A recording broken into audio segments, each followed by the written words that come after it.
At least it could end with order. The boarding pass was small and clinical, like a thing meant for travel and not for confession. I found it tucked inside a carry-on pocket I'd never seen before, a brand new bag that smelled faintly of sunscreen and the ocean. Name printed, date, flight number, a hotel confirmation with a rate that made insulation seem generous. Deluxe suite, infinity view, 2 adults. None of it had been hidden. It had been bought and posted with the quiet arrogance of someone who thinks they've planned everything except consequences.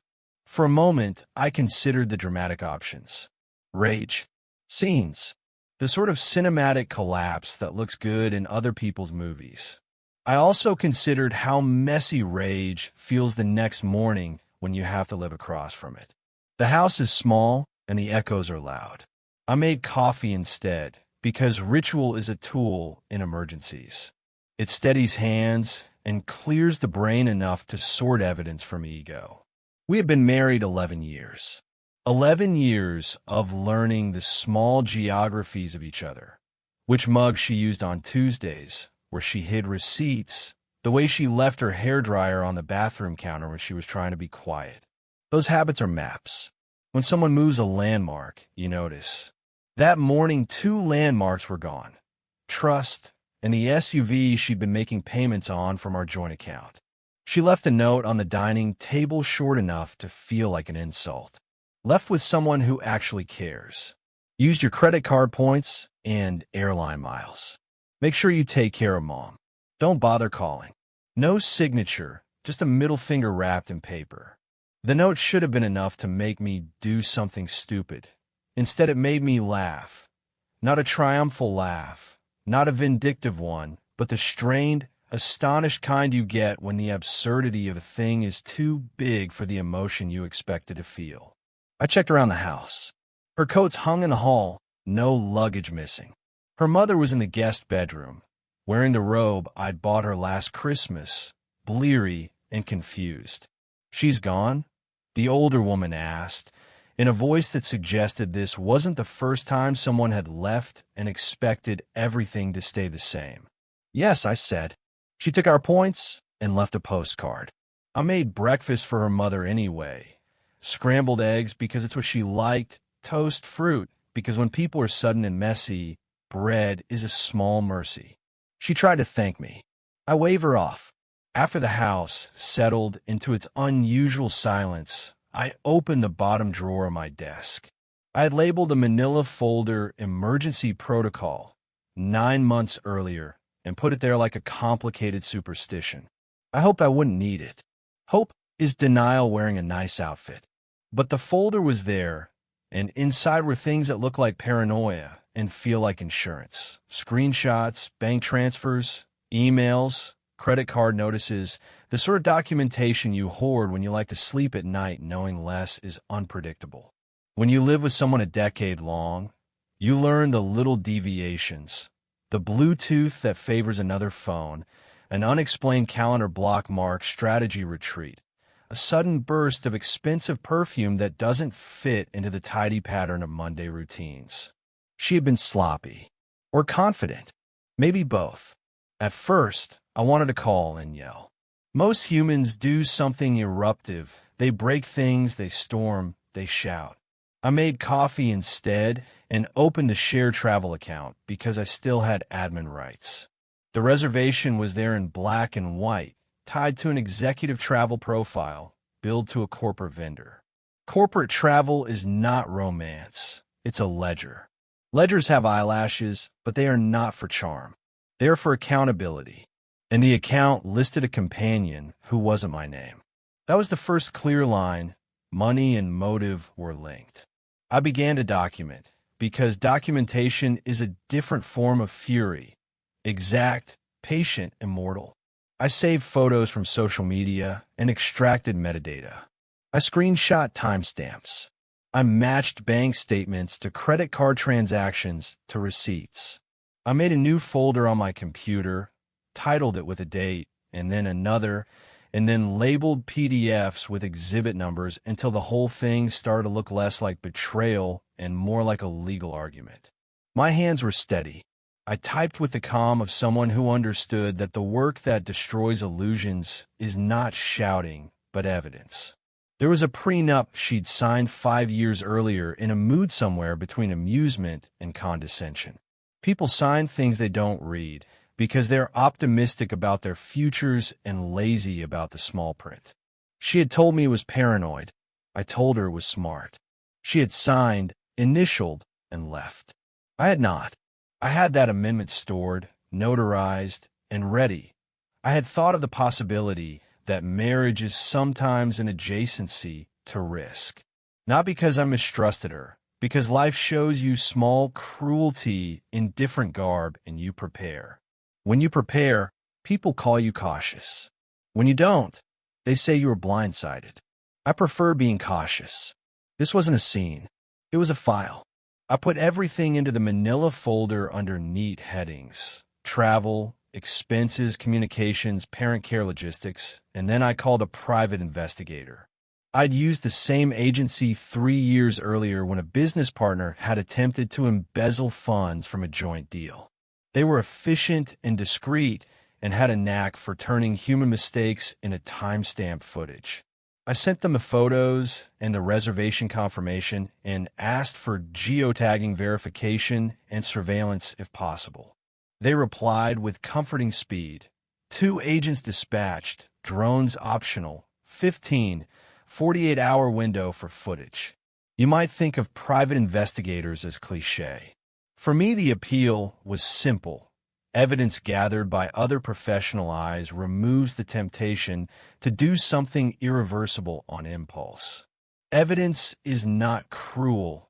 It is permanent, and that permanence is what I wanted.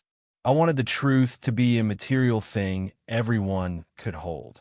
While I waited, I opened my legal folder again and uploaded a document I prepared months ago as a precaution. An amendment to our prenup with a clause specific about infidelity and financial misconduct. It was not a melodramatic clause. It was legalese, dense, and cold. It stated that any proven infidelity or deliberate financial deception resulting in reputational or economic damage would trigger an immediate dissolution clause, voiding claims to marital property retroactively to the date of the violation. The language was surgical. She'd signed it during a brunch when our conversation had been half about childcare and half about the business partner who'd sinned before. She called it paranoid then. The world had a way of making certain kinds of foresight sound like obsession. I uploaded that amendment and encrypted it because the best evidence is both logical and untouchable. Music on the radio sounded a world away. She posted photos that afternoon. Palms, filtered sunsets, a neon cocktail that seemed to wink at the camera. The captions were performative. Finally free, finally understood, new chapter. One photo had him with his arm around her waist. In another, they raised champagne flutes. The metadata on the photos was a patient ledger. Geotags, GPS coordinates, timestamps. Each post was proof, a public confession framed as liberation. I sent a cold email to the compliance department at the company his lapel pin had marked. The subject line they'd least expect: potential travel reimbursement irregularities. Employee, Ryan Mitchell. I attached the photos and the invoices. I used formal language. Corporations respond to formal language because formal language threatens audits. And audits are a religion in beige offices where reputations are curated like lawns. The person who answered the phone at compliance, Diana, was polite and efficient. "We will investigate," she said. That was the second gear in motion. You learn to be patient when you become a machine that turns betrayal into bureaucracy. The investigator replied with footage 48 hours later, and I watched them, clear as a bell. Lounging by a private pool with a watch that could have paid for my groceries, his company laptop open, and her hair catching the sunlight. The drone footage showed them smiling together in a way that looked small and large at once. The footage had a timestamp and geocoordinates. I labeled it Exhibit F. Now it looked less like a lover's fling and more like a small, catastrophic misuse of someone else's resources. They had billed a client hospitality expense that looked a lot like a vacation. Corporate fraud isn't glamorous. It's arithmetic. Arithmetic writes checks you can't cash twice. I didn't react theatrically. I did not change locks immediately or drain accounts. I had options that required forethought and an acceptance that the best humiliation is the one delivered by systems they thought they controlled. So I called my lawyer and sat in his office that smelled of bourbon and old paper. He did not ask unnecessary questions. He checked boxes and made efficient noises. "You sure you want to go irrevocable?" he asked. That's the lawyer's way of clarifying intent. I nodded. She made the first move. We locked joint accounts, not emptied, but frozen pending verification, and set up alerts that would notify both me and the bank's fraud department of any movement.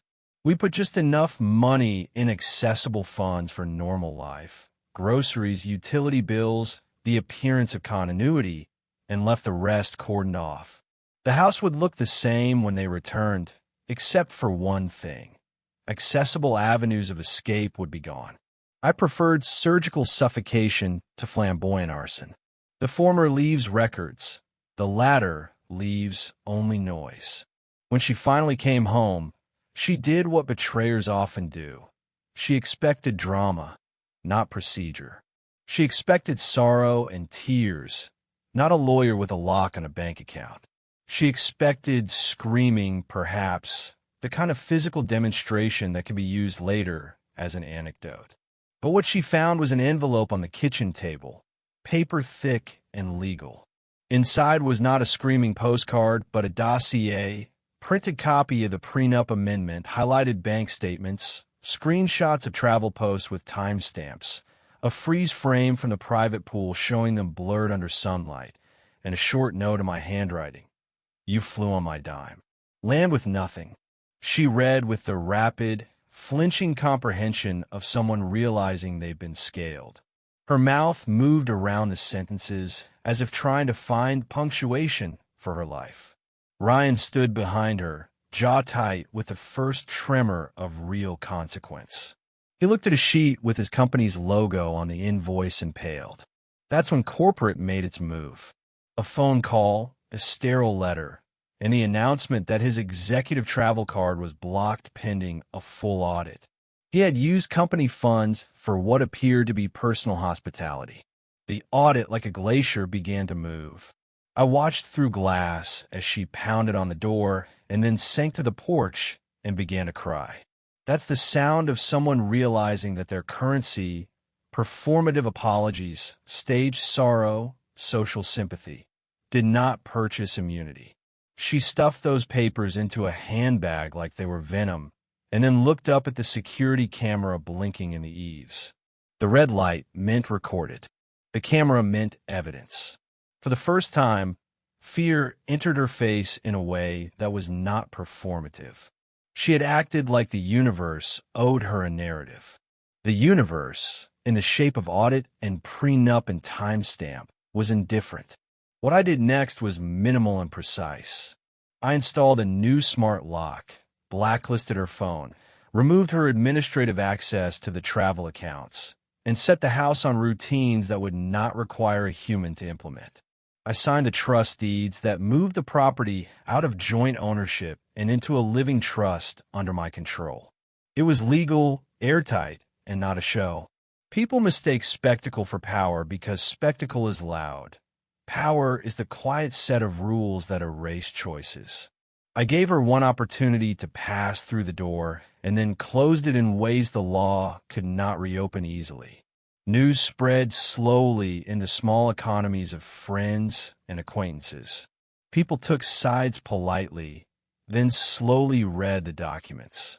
Some messages came in private, apologies that often sounded more like admissions. "I didn't know. I'm sorry. I didn't see it." Others dropped away, preferring distance over complication. The social scaffolding that had supported her began to creak. Days passed like a metronome. I fed her mother when she needed it. I sat with her on the couch while she formatted prescriptions and recalled names. Old women understand certain kinds of moral math in ways young lovers don't. She had been protective of her daughter in ways I could not easily judge. She had also set boundaries where love could get messy. She watched as things narrowed and said, without malice, "Well, she always wanted the play." The phrase was not cruel. It was a recognition of pattern. You might wonder if I ever felt tempted to make it public, to hurt loudly so strangers could clap. I did not. Revenge is often mistaken for spectacle because the online world glories in immediate retribution. I prefer restraint. There is an elegance to the slow collapse. Corporate suspension, audits, termination. Those things are ignoble because they are administrative, not sensational. But they bite harder than a social media post. Audits follow your financial pattern and do not care for your narrative. His employer concluded their internal review in a manner that was simultaneously prosaic and final. Termination. His career in that department, the one with corporate perks and lapel pins and expense accounts, was over. He lost the sort of privileges that look like status and are, for people like him, currency. That thin currency slid away under the weight of receipts. He left voicemails pleading with me to make it stop. He begged for privacy. He wanted me to understand that he had been caught up in something. The word caught up is so eager to absolve. I didn't answer. She reached for sympathy and found clauses instead. She tried to charm the lawyer assigned to her. That was a rude and transparent attempt. But the lawyer, unlike friends, has a practical hunger. Signatures, outcomes, enforceable judgments. The prenup did what it was designed to. It limited claims and redistributed expectation.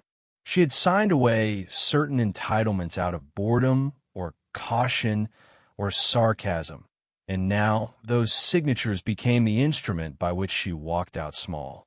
The divorce, when it came, was efficient and tidy in accordance to the paperwork we'd both signed years earlier. It stripped away the fiction that loyalty without substance is still currency. In the filings, I felt no delight and no malice. I felt the dull satisfaction of someone who had done late work and was now watching the machinery of consequence run as it should. If revenge is a garden, the weeds are often loud and colorful. Consequences are the irrigation system, invisible, practical, lethal to certain kinds of plants. Months later, I sat in my study with a stack of papers and a cup of coffee gone room temperature. There is a peculiar after which people rarely talk about, the stability that follows the collapse. It is not peace, not properly, but a version of it, the kind born of predictable bills, repaired leaks, and the slow accuracy of a life uncluttered by someone else's drama. I kept the labeled USBs on a shelf not because I planned to use them, but because paper remembers in a way people don't. Paper doesn't forgive, it doesn't forget. You can put in a drawer, and it becomes the story you can show later if you ever need to. People asked me if I felt vindicated. Vindication is a poor word for a man who had learned early that life doesn't offer tidy endings. I felt precise. Precision is not the same as triumph. Triumph is noisy. Precision is quiet. It is the difference between a shout that fades and a lock that clicks. Sometimes the latter is enough. Her mother stayed with us for a while longer. I made sure she had the medications on time and the right tea in the evenings. Small acts of kindness are not statements about the past so much as commitments to the future. I took up projects around the house. A hinge mended, a wall repainted, the garden trimmed. These are ordinary things, but they are what steadies a life after you have to remake its borders. I thought about the man, Ryan, often enough to recognize a pattern. People who think rules don't apply to them often become the subject of administrative punishment. They are not used to being audited because their lives are built on the assumption of privilege. Corporate culture, like any institution, cannot abide being gamed without consequence. And neither can civil courts when you have signed your rights away in fine print. One afternoon, his mother left a letter in my mailbox. She wrote with the careful apology of someone who discovers their son made a bad choice. It said, in neat handwriting, that she was sorry for the damage done and that she hoped things might heal. I read it, folded it back up, and set it on the kitchen counter. People heal in awkward ways. A letter is a small thing. She called once after everything had settled. A single text at 2:13 a.m. that read, I'm sorry. The timestamp made it sting with ordinary smallness. Across the years, a late apology is rarely more than a note on a ledger that never balances. I did not reply. There's power in silence, sometimes because people expect a noise. When they get none, that silence becomes a punishment in itself. Not cruel, just immutable. When you tell the story later, the public wants noise. The slashed tires, the smashed windows, the grand speech. They relish drama because drama is easy to digest. But the thrill I took then and still take now is different.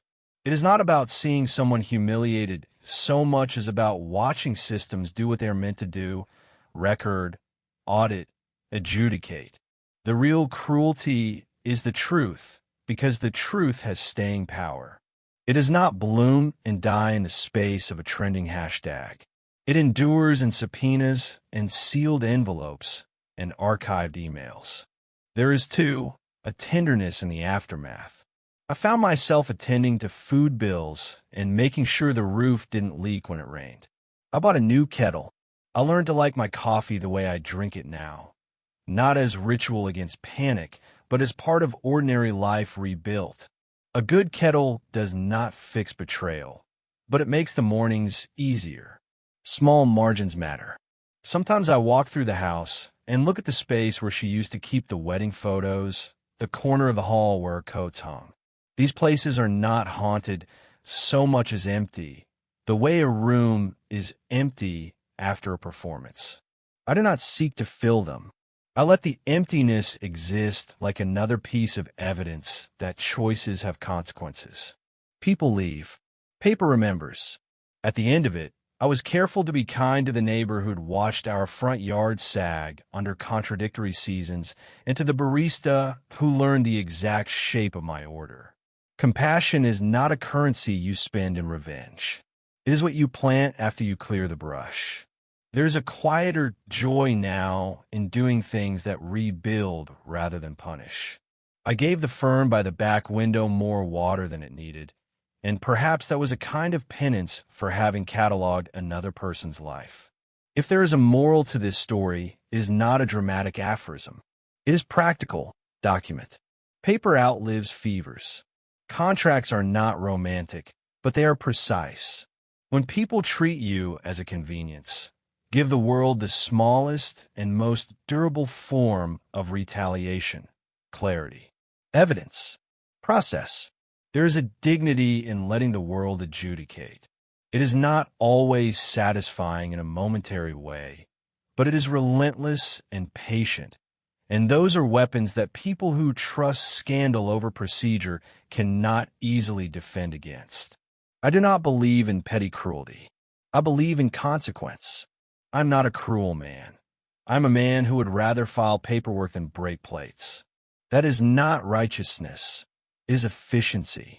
If someone builds their life on the back of someone else's trust and thinks they will escape consequences because they are eloquent or charming, they are wrong. The problem for them will be administrative. They will be undone in documents and audits and legal memos. It is not the world's revenge. It's its memory. Months after the divorce closed and the termination letters were filed, I walked the garden at dusk and watched the shadows lengthen. The house hummed in the ordinary noises of life. A refrigerator cycling, a neighbor mowing his lawn, evening traffic far away like a distant tide. The folder of evidence sat in a drawer, labeled and ready, but unused. I didn't want to reopen old wounds. I wanted to prove that even when the dramatic part ends, the work of living continues. I made tea and read a book I had not touched in years. Doing small things with attention felt like an act of repair. She sent one last email 2 seasons later, conciliatory, a little vague, about needing to pick up something from the house. I replied with a single sentence. Everything you left is still here. She never came. Perhaps she had found smaller shores in the company of other people's funds. Perhaps she slept better. I cannot know. I only know that when people build their escape on theft, the law of unintended consequences is patient and uses paper as its tool. So that is how it ended. Not with fireworks, but with a quiet arithmetic of evidence. Receipts, timestamps, a prenup clause someone had dismissed in a brunch conversation. The war she thought she'd won was simply converted into documents she no longer controlled. I did not dance in the ruins. I changed the locks and paid the property tax. I repaired the gutters. I fed the cat. I suddenly discovered we never had. Sometimes the best vengeance is simply restoring the ordinary and making sure the ordinary remembers. People who confuse drama for power will always be surprised by the slow bite of consequence. And in the quiet that followed, the receipts filed, the audits completed, the final signatures, I found something calmer than triumph. I found steadiness, which is softer and rarer and, in its own way, much more satisfying.